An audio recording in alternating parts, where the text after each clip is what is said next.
The new Eldorado Fortress is a brilliant remake of its predecessor. Today we'll have a look at how it's different.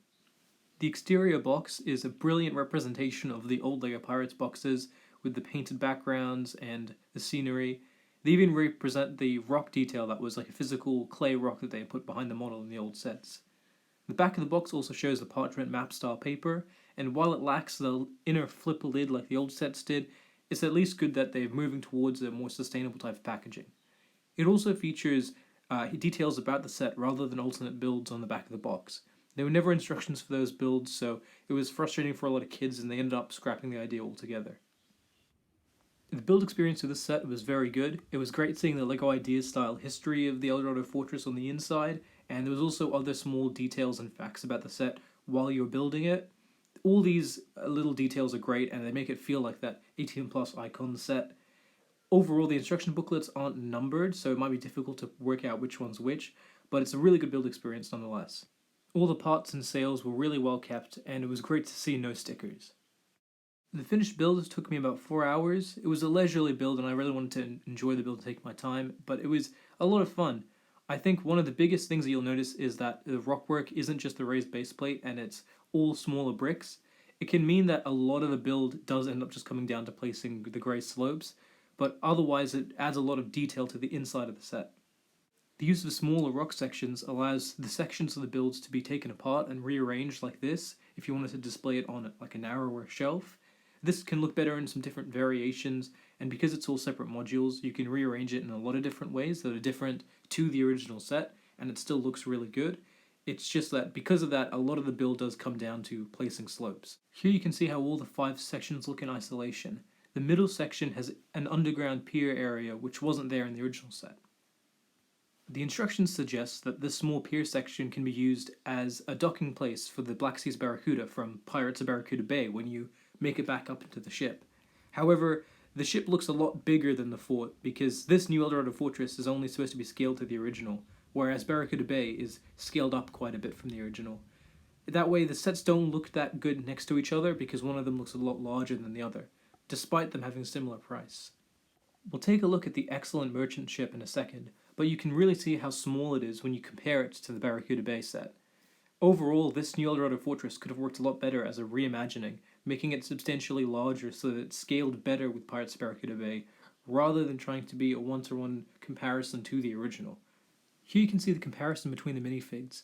The new ones really are meant to be a follow-up to the original set's ones. Not one-to-one copies, but definitely an aged governor. You can see how the new hat looks great compared to the original, and the triple feather has been replaced by its modern equivalent. All the minifigs printing is crisp and it looks great.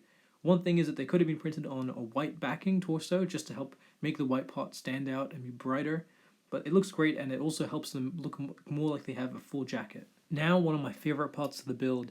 This Imperial Trading Post merchant ship works so well in place of the standard small rowboat that came with the original set. The sails look crisp and excellent in this new dark tan color, and of course the print's been slightly updated to make it more modern and a bit cleaner. You can see that the overall design of it is very similar, but it uses a bunch of the new slope pieces instead of the old bricks that were sloped. It gives it a much cleaner look all the way around the bottom, and the rigging and everything looks excellent. It's a simple design with not many pieces, and you can see how the Technic frame holds up all the sails using ball joints instead of the old hinge pieces. There could be more with the actual body of the ship. It is quite simple and leaves some space for customization, but otherwise it looks really great alongside the ship and alongside the fort itself. Now looking at the smaller sections of the fort, you can see how the inside panels are fully built. There's even smaller secrets like barrels and containers all around, and the instructions suggest some stories you could come up with these sort of smaller secrets, like the captain's cabin and the cannons all the way around. These secrets are supposed to help the set feel more imaginative for children, but I doubt many kids are supposed to be buying this set, so it's strange that some of these things have been included. These hidden tunnels replace the single raised baseplate from the original set, so the pit in the middle of the baseplate is now a much more detailed pier that has its own small trapdoors and a little eating area and a lot of extra details that are now afforded by the fact that the set's budget is a lot higher than it used to be. Remember that the original Eldorado Fortress, besides taking up the same amount of space, used a lot less pieces and was a lot cheaper thanks to that raised baseplate.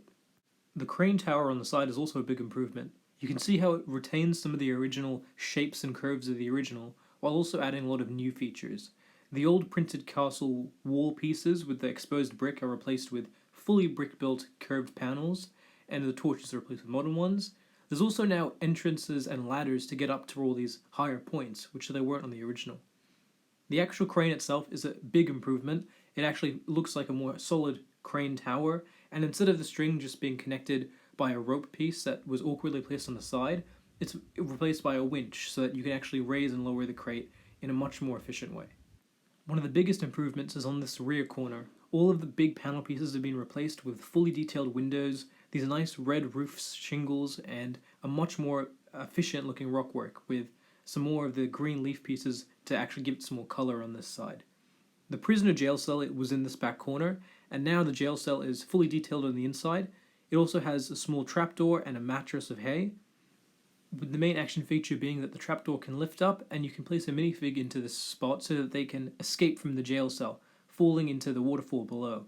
All of this extra rock work to make these features work does take up a lot more parts and raise the price of the set quite a bit. You can also see on the other side of the rock how some small stories are also added in with a skeleton of a pirate and some gold doubloons in a chest. All of these small features add a lot to the inside, where the raised base plate was a very fragile and dead space for the original build. The last section is the back of this main tower. This has been shortened in height a little bit, but it also adds more in terms of actual detail and usability. They've also doubled the amount of trees on the side and given it a small beach, which works a lot better. The tree on the back of the original Eldorado fortress was a big part of helping break up the color scheme of the set, and here it actually also works a lot better, giving it a lot more color on this rear side. On the other side of this cannon tower, you can see some more storage for some different items, as well as a leaking barrel of wine. All these inner caverns are hidden away once the set is fully recombined back into the layout of the original set. They click together really easily, with the front sections and the back sections attaching together first, and then being fully combined to form the entire Eldorado fortress, allowing the final Eldorado fortress design to be very reminiscent of the original. The raised baseplate really caused a lot of problems for the set over the years, with the chipping and breaking of that baseplate very common. My baseplate here in this copy of the set is quite yellowed, and that was also a common problem with the old light grey parts. Viewing the finished fort from this side angles really shows you how similar some of the curves and slopes of the original are to the new one. The raised baseplate is replaced with a lot of rockwork that captures the shape and idea of it really well. However, the new studs on the raised ramp part allow minifigs to walk, which is a major downside of the original. Viewing it from the back really shows you how much better the assembled final model looks compared to the original. All of that back raised baseplate looked really bland at the original set, and the new one, with all of its trapdoors and extra windows, really makes that space a lot better. The parts in the original set really served as just a bones of what this fort should look like, whereas the new set really feels like the proper set, what the set designers originally intended to make in the 80s, but were limited by the resources and parts available at the time. Even the added details like the chef's area and the dining area, they all feel like things that the set designers wanted you to customize and put in with the original set. The ability to make this modular means that there are some empty gaps on the top balconies, but these can be easily fixed by putting in some common 1x2 or 1x3 bricks in white.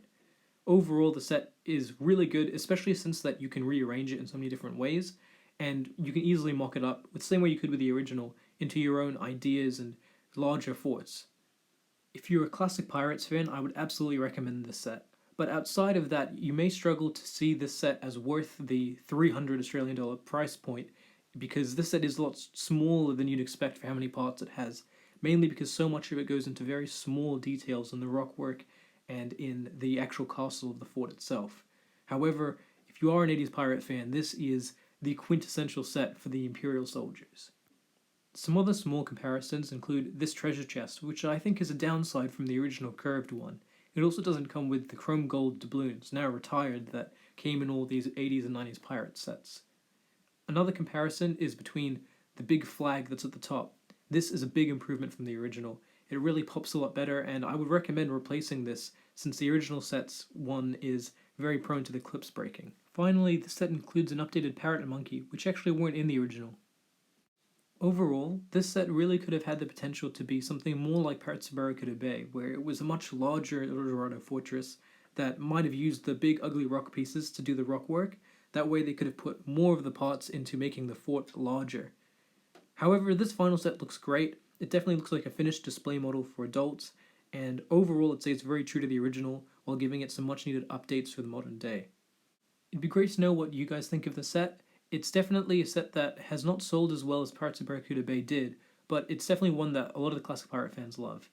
Thanks for watching this video, and I hope you enjoy some of the other pirate content that I've had recently on the channel. Thanks.